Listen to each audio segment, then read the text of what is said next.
Central Radio Network live stream. Stay tuned. Our next interview is coming up soon. For the latest agricultural news, market updates, and daily podcasts, visit us online at agnews890.com. We'll be right back.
You're watching the Egg Central Radio Network live stream. Stay tuned. Our next interview is coming up soon. For the latest agricultural news, market updates, and daily podcasts, visit us online at agnews890.com. We'll be right back.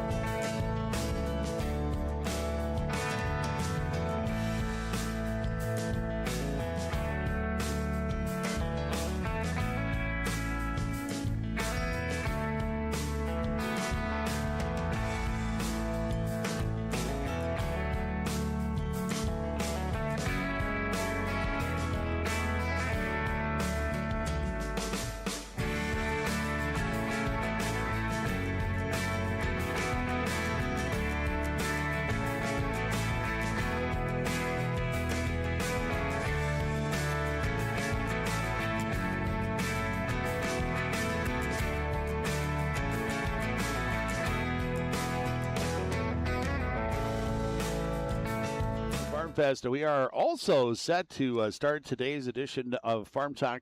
A big thank you to our friends from Spray Tech. Looking forward to seeing them at shows near you in the future here. Spray Tech, obviously going over like gangbusters in North Dakota and Minnesota, South Dakota.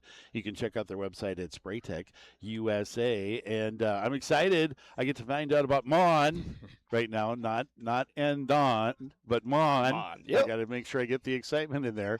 Our friend Stefan Bischoff, and I totally I don't want to say ghosted you earlier, but I'm like, I know that guy. I just didn't wave. I was like, all right, I won't bug you. With the cool guys in with Tom Peterson, he wouldn't even wave at me now. How have you been? It's good to see you. You look like you've been out. You got looks like a suntan. Got some vitamin D. Vitamin D. Yeah. Putting in new stations for Mon. Exactly. Yeah, we're putting in new weather stations here in Minnesota, filling in the gaps of our network.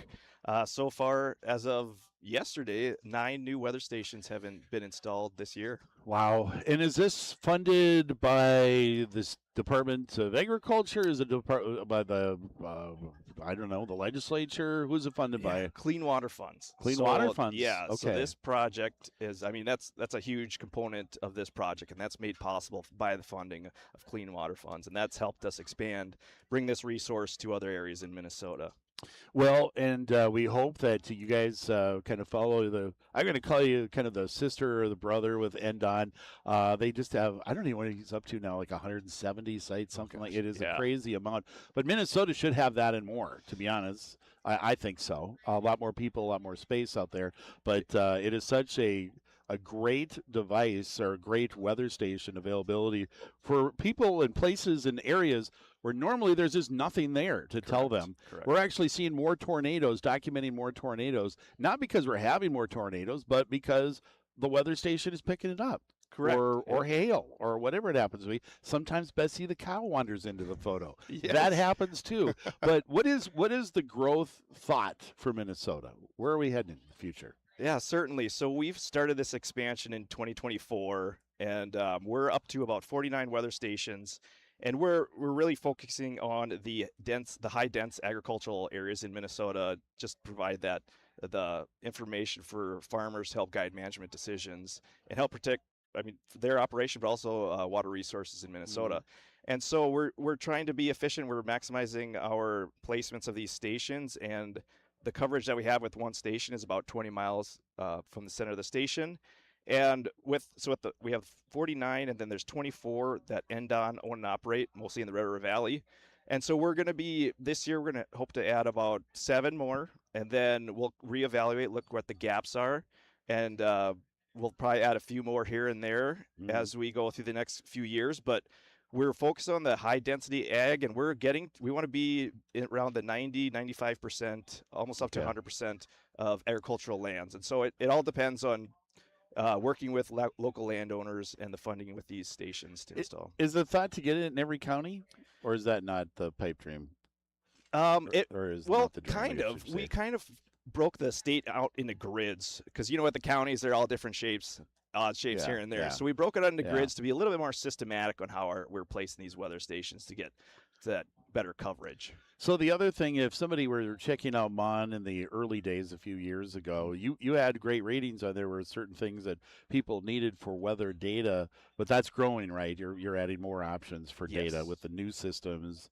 Is it universal now for every news station you're doing? It has X amount. Yeah. I don't know how much data, how many different data categories are on a news station.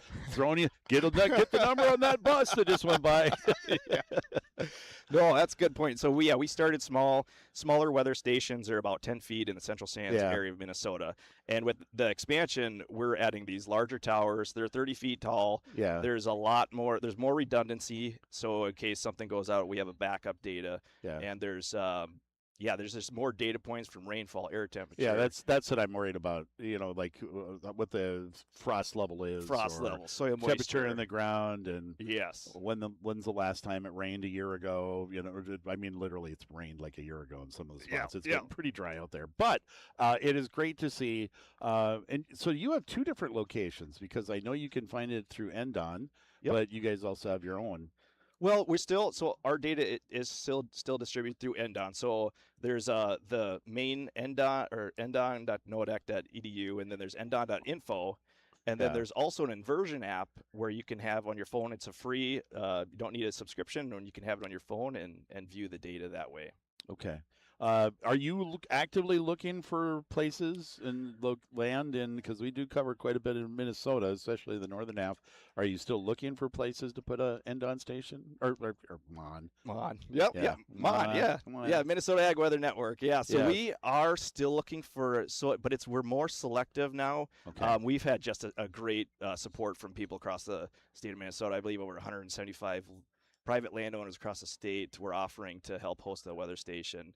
And that's a key partnership in how this network is based. It's a statewide project, but built off local partnerships. I don't remember if it was before you and I were talking or if you mentioned it already, but you've already put up at least a dozen this year? 9 so far this year. Yep. I gave you credit for 3 more. Yeah, that's all right. That's all right. Yeah. What's the plan? You have more going up this year yet? We do approximately 7. So we're going to shoot for Okay. about 7 more. There's going to be, and it all kind of oddly weather dependent by the time, Yeah. if Mother Nature wants to close us down in the winter. But yeah, we're planning about 7 more for this year. Okay. Well, besides this, I mean, this can't be the only thing. I know you're a hydrologist, so the weather world of different things you do with the Minnesota Department of Agriculture, what else are we working on for you right now? Yeah, so it's a variety of things. I'm based out at Fergus Falls, more of the central area, west central area of Minnesota, and working with edge of field monitoring. I've previously worked on surface water monitoring, groundwater monitoring, Yeah. and also we're incorporated in the Red River Valley Flood Damage Reduction Work Group, as well as this new plan for Minnesota to develop a strategic flood plan. Yeah. It's a lot, isn't it? It is, yeah, yeah. It's good. It's rewarding. It's rewarding, but yeah, it's a lot. Do you get invited to like a lot of the soil tours and things like that too, or not so much? I know, I thought you maybe had kind of made your way around, or more is it water and More water, more yeah. water. Yep. Okay. More water, hydrology, yeah. Yep. Okay. Very cool. Well, I'm excited about the development of the program. Is there an end game? Is there like a final, hey, we're done, or is it just going to continue to expand? Yeah, good question. Our end goal is to have a weather station within 20 miles of agricultural lands in Minnesota. So that's our end goal. We're at about, I don't know, almost 90% of ag coverage of the ag land right now with the rest of the stations this year. Let me ask you just a couple of things, weather data and tools that you have available. I don't know Sure. how much or widespread this is, but just like crop disease risk. Yeah. Talk to me about that category and how do you come up with that data? So that's huge. That helps there's crop disease models that are developed by researchers that understand the formulas and everything, that the data that need to go in to predict the conditions that maybe when an insect or a fungus may be conducive. So this tool will say, oh, these are the conditions that are conducive to a certain fungus or anything. Or on the other hand, it'll say these conditions are not conducive to this type of fungus or anything. So then you can hold off on applications and things like that. How deep are you putting your monitors as far as like soil temperature depths? Sure. Yeah. Soil moisture, we collect soil moisture at 5 different depths down to 40 inches. We have a deep soil temperature probe that goes down to about 7.5 feet. So Wow. with that, we track the frost depth. And that's a very interesting set of data. Okay, I'm going to throw another bus at you here. All right. How deep was the frost last year? Because it had to have been very Oh, boy. deep in some areas. Yeah. Do you remember? I actually don't. I would be. The state of Minnesota is so deal. drastic from the north and the south. We just didn't have a lot of snow cover, and it was Right. and I had people asking me in the spring, and I would ask, "Hey, what's the frost depth?" They're Yep. like, "I don't know, because I don't even know if we have it." Yeah. Everything is so Yeah, so dry on the website you can look. We have frost depth maps, so you can track that frost depth. Okay. And then your soil components take a major role in that as well. Okay. Stefan Bischoff again with the Minnesota Department of Agriculture. We appreciate you stopping by. What website do you want to promote? So you can go to the Minnesota Ag Weather Network. You can Google that. That'll come to our MDA page, and it has our resources on the network itself. And there's also an opportunity to select a host button if you're willing to host a weather station on your land. Awesome. Thank you very much, sir. It's good to see you. Thank you. It's good to see you too. I'll see you hopefully soon before like 2027. Sounds right? good. Yep. All right, we're going to take a break. Again, our coverage here at Minnesota Farm Fest brought to you as a service by Spraytech USA. We'll be back with the markets and Ben coming up next. This is Farm Talk. You're watching the Egg Central Radio Network live stream. Stay tuned. Our next interview is coming up soon. For the latest agricultural news, market updates, and daily podcasts, visit us online at agnews890.com. We'll be right back.